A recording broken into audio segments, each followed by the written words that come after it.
Shalom Elohim, haleluya, puji nama Tuhan. Semangat pagi Bapak Ibu Saudara yang dikasihi Tuhan kita, Yesus Kristus. Jumpa lagi bersama saya Pendeta Samuel Mawuntu dalam Renungan Pagi ke 2189 hari Renungan Pagi ini mengudara. Puji Tuhan. Bapak Ibu Saudara yang dikasihi Tuhan, sebelum kita membaca, mendengarkan, dan merenungkan firman Tuhan hari ini, mari kita berdoa. Minta pimpinan Roh Kudus. Kita berdoa. Bapa di surga, berbicaralah kepada kami semua.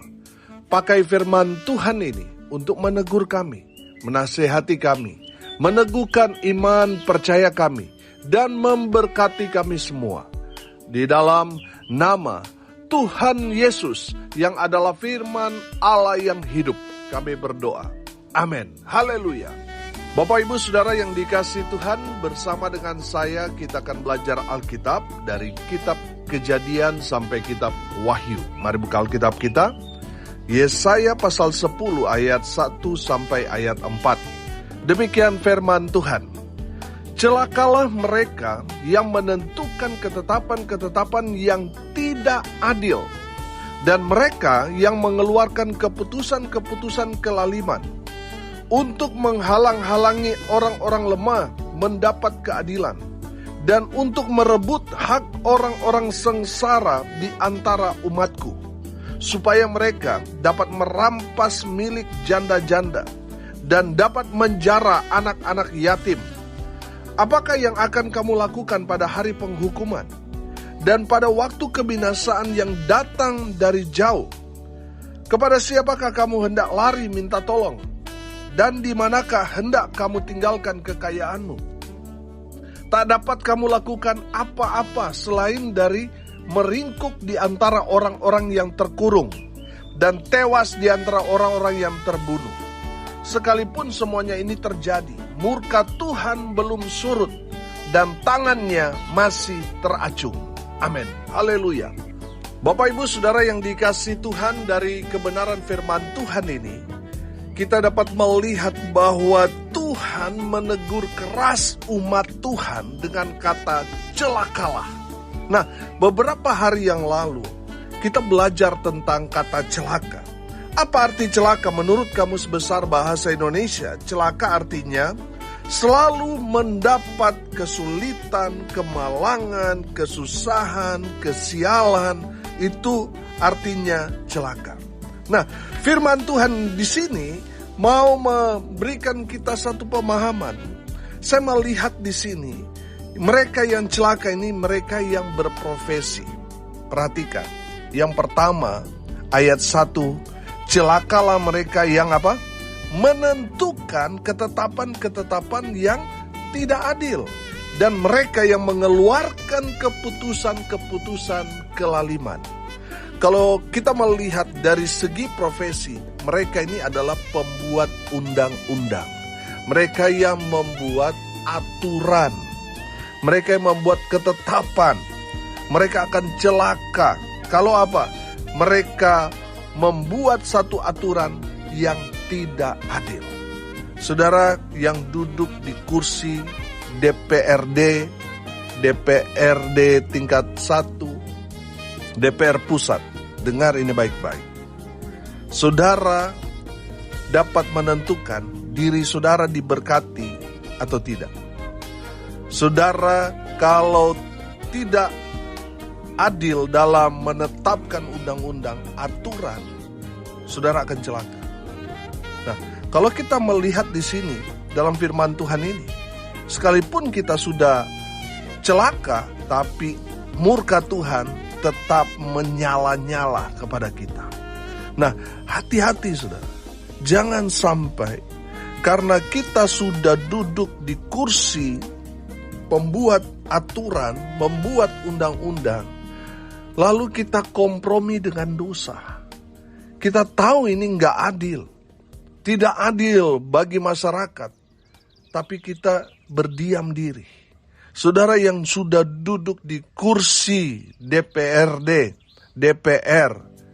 saudara harus jadi terang Tuhan. Saudara harus jadi berkat.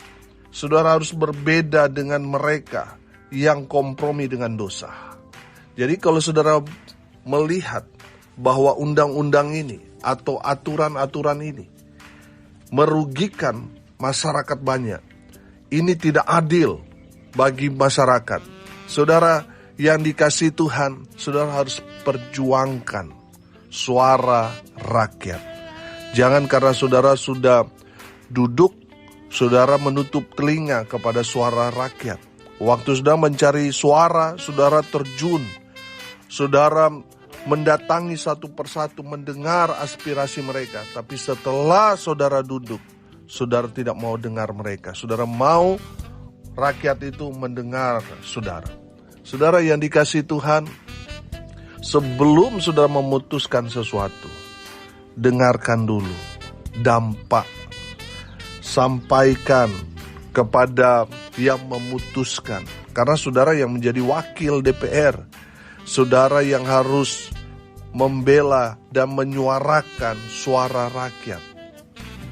Kalau ada penyimpangan, kalau ada ketidakadilan, saudara harus perjuangkan sampai akhirnya keputusan itu adil.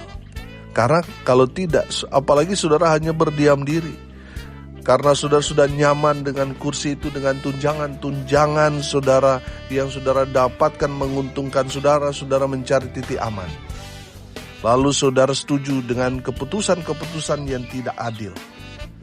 Keputusan-keputusan yang membela pada orang-orang yang rakus, pada orang-orang yang berbuat jahat, orang-orang yang mencuri uang rakyat. Karena saudara kompromi, akhirnya saudara akan celaka. Saudara duduk di kursi itu mewakili rakyat, bukan hanya duduk diam dengkur, tapi saudara harus menyuarakan keadilan di sana. Jadi saudara yang dikasihi Tuhan, posisi saudara saat ini bisa menentukan berkat dan kutuk buat saudara. Saudara yang dikasihi Tuhan, saudara yang duduk di kursi-kursi yang menentukan, yang membuat aturan, saudara harus berjuang demi keadilan. Amin, haleluya. Kalau tidak, saudara akan celaka. Itu profesi seorang pembuat undang-undang, aturan. Saudara yang duduk dalam pemerintahan, saudara yang menjadi anggota dewan, saudara harus berbuat adil. Amin. Yang kedua saudara, siapa yang celaka yang dimaksudkan firman Tuhan ini? Ayat 2 perhatikan. Untuk menghalang-halangi orang-orang yang lemah mendapat keadilan, dan untuk merebut hak orang-orang sengsara di antara umatku, supaya mereka dapat merampas milik janda-janda dan dapat menjara anak-anak yatim. Yang kedua saya menangkap di sini, mereka yang akan celaka, orang yang diharapkan menjadi penegak hukum, tetapi ternyata mereka adalah orang-orang yang korup, orang-orang yang menghalang-halangi keadilan, orang-orang yang merampas bahkan merebut dan menguasai yang bukan milik mereka. Mereka akan celaka. Pertanyaannya, siapa yang dimaksudkan firman Tuhan ini? Yang kedua saya menangkap di sini, profesi yang kedua adalah mereka yang mengatasnamakan penegak hukum. Saudara yang dikasihi Tuhan, saudara yang polisi, saudara yang jaksa, saudara hakim, saudara advokat atau pengacara, dengar ini baik-baik. Saudara harus memutuskan satu keputusan yang adil. Jangan sampai saudara menghalang-halangi orang-orang yang lemah, yang sedang menuntut keadilan. Saudara sudah lihat bahwa mereka ini seharusnya tidak perlu sampai ke pengadilan. Karena urusan mereka urusan yang remeh-temeh, yang bisa diselesaikan secara kekeluargaan. Tetapi saudara mau mencari keuntungan di sana dengan melakukan hal-hal yang tidak terpuji. Saudara mengatasnamakan keadilan, padahal saudara mau mendapatkan keuntungan pribadi di sana. Sehingga terjadi deal-deal supaya dia tidak masuk penjara. Saudara menentukan tarif kepada dia. Saudara akan celaka. Banyak sekali orang yang kelihatannya waktu mereka menjabat, wah hebat. Tapi setelah mereka pensiun, selesai. Mereka menerima semua hal-hal yang tidak baik. Baik sakit penyakit, anak cucu mereka berantakan, dan lain sebagainya. Saudara yang dikasihi Tuhan, saya menangkap itu yang dimaksudkan kata celaka itu. Memang belum sekarang saudara dapat terima. Tapi itu pasti akan menimpa saudara yang tidak berbuat adil. Saudara yang dikasihi Tuhan, saudara yang mengatasnamakan pemerintah, saudara aparat hukum, penegak hukum, berbuatlah adil. Jangan sampai saudara hanya karena ingin mendapatkan keuntungan, saudara melakukan hal-hal yang bertentangan dengan firman. Saudara, kalau kita belajar firman Tuhan ini teguran keras buat kita. Supaya apa? Kita jangan sampai merugikan orang lain. Saudara, banyak orang kaya karena merugikan orang lain. Saudara, dengar ini baik-baik. Saudara dapat menentukan dalam kehidupan saudara, profesi saudara, berkat atau kutuk. Itu pilihan saudara. Kalau saudara menghalang-halangi orang untuk mendapatkan keadilan, saudara akan celaka. Kalau saudara membuat orang lain sengsara karena keputusan yang saudara ambil, mereka yang benar, mereka yang harusnya mendapat keadilan, tapi mereka yang dirugikan, mereka yang dibuat menjadi korban, padahal mereka punya hak. Mereka benar, tapi karena kita melihat mereka lemah, mereka tidak punya uang, akhirnya apa? Kita mengorbankan mereka. Padahal mereka punya hak, padahal mereka benar, tapi karena mereka tidak berdaya, saudara mengambil hak-hak mereka. Saudara, jangan sampai saudara merampas milik janda-janda dan menjara hak anak-anak yatim. Saudara akan berurusan dengan Tuhan. Saudara akan celaka. Memang sekarang kelihatannya saudara, firman Tuhan katakan orang yang berbuat jahat kelihatannya gemuk. Tapi satu hari nanti mereka akan menderita. Saudara yang dikasihi Tuhan, kalau saudara jadi polisi, jadi hakim, jadi jaksa, jadi pengacara, jadilah polisi, hakim, jaksa, pengacara yang baik. Amin. Saudara tidak akan miskin. Saudara tidak akan celaka kalau saudara melakukan hal-hal yang baik seturut dengan firman Tuhan.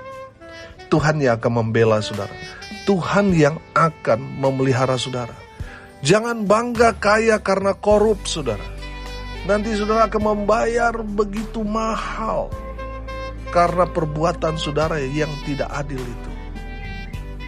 Saudara, banyak orang, tadi saya katakan, di masa-masa dia masih kuat, hebat, luar biasa.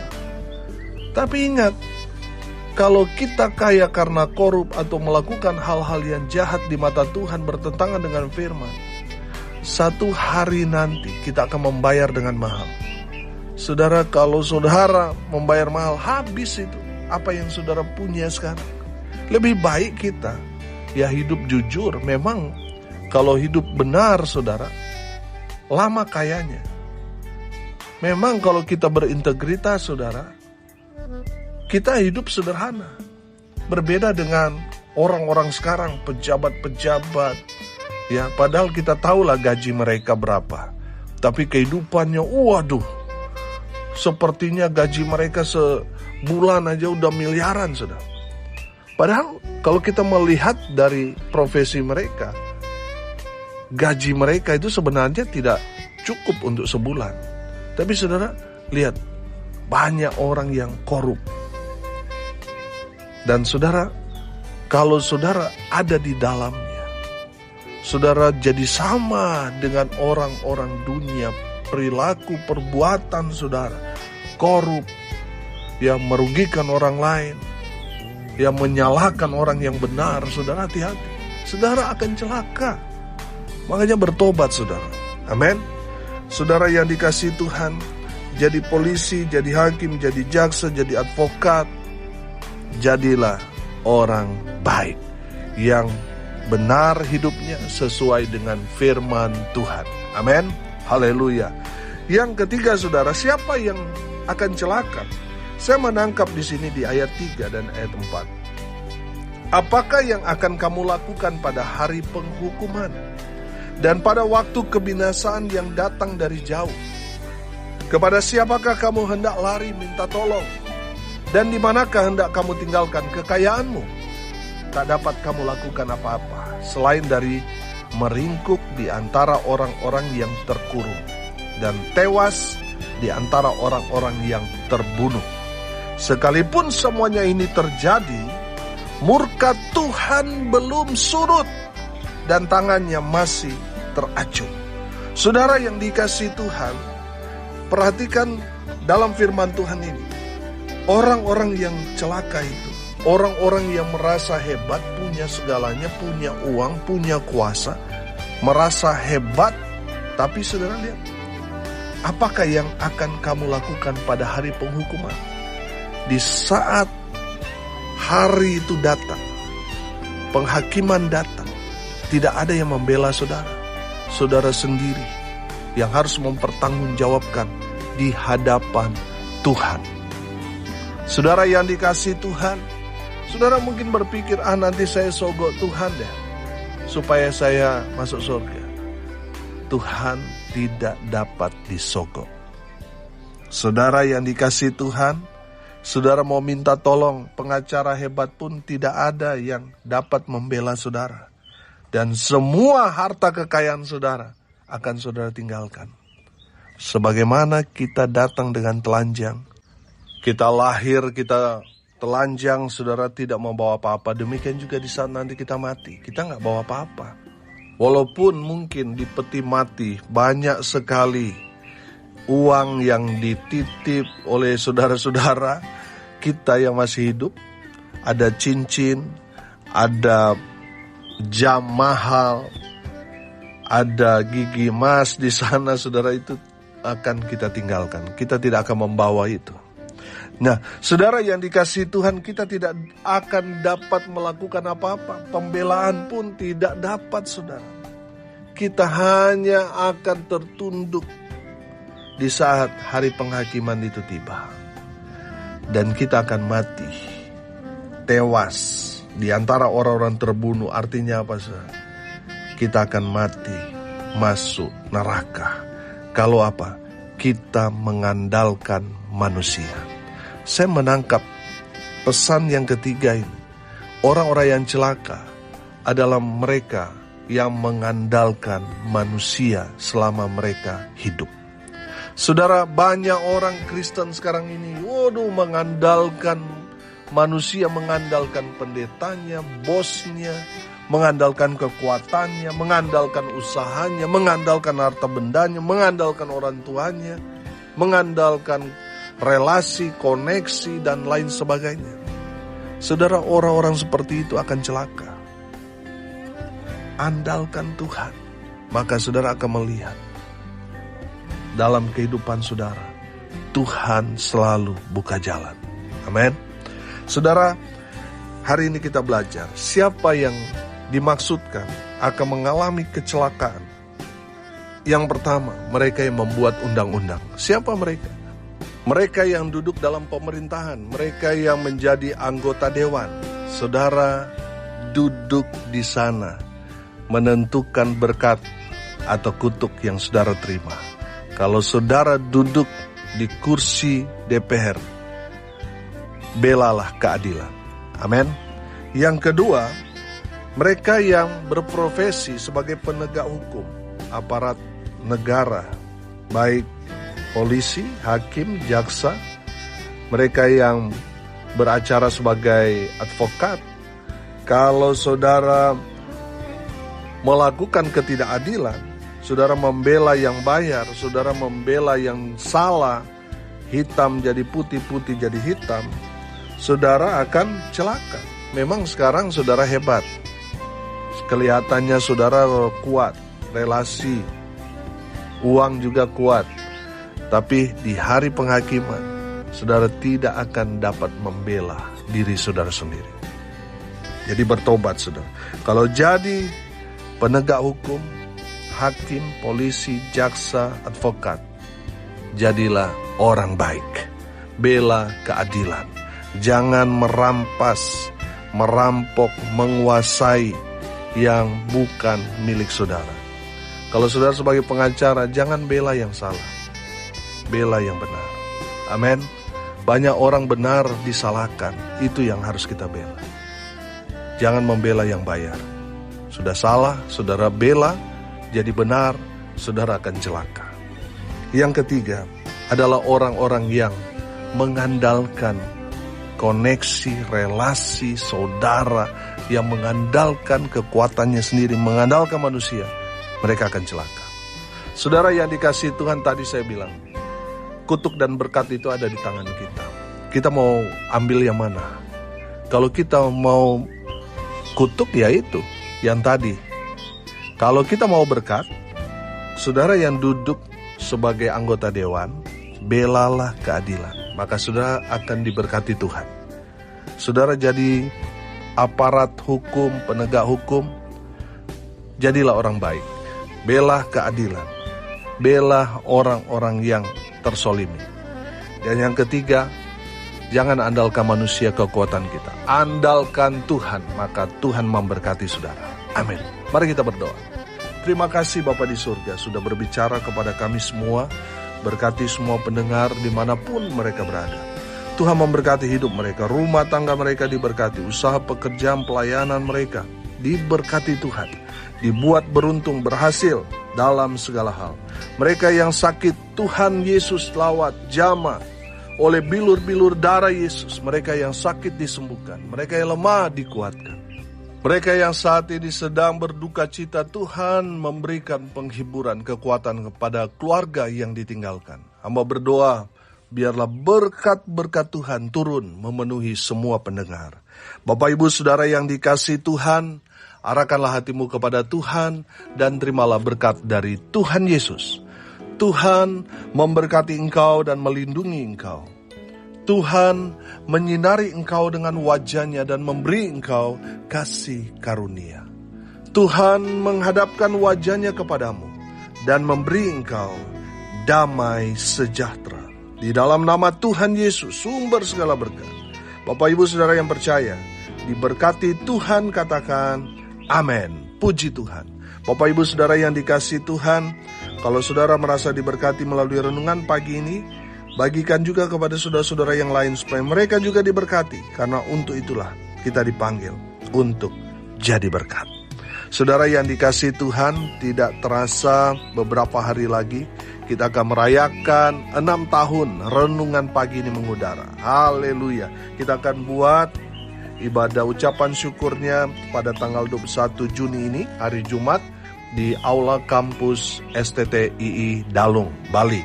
Saudara yang dikasihi Tuhan, mari datang jam 6, kita akan bersama-sama dalam ucapan syukur 6 tahun renungan pagi ini mengudara. Saudara yang mendengar renungan ini, saudara turut diundang. Mari alami kuasa Tuhan, kita akan dilayani dalam ibadah KKR itu Pendeta Paulus Wiratno. Haleluya. Bapak Ibu Saudara yang dikasihi Tuhan, saudara yang mau mendukung pelayanan ini lewat doa, daya dan dana, saudara bisa mentransfer ke rekening Bank Mandiri di nomor rekening 145-037194776 atas nama saya sendiri, Samuel Abraham Alfred Mauntu. Bapak Ibu Saudara yang dikasihi Tuhan, Saya mengucapkan banyak-banyak terima kasih kepada Bapak Ibu Saudara yang sudah mensupport pelayanan ini lewat doa, daya, dan dana. Dengan demikian, saudara menjadi bagian bersama dengan saya dalam memberitakan Injil Kerajaan Allah sampai Tuhan Yesus datang. Haleluya, haleluya.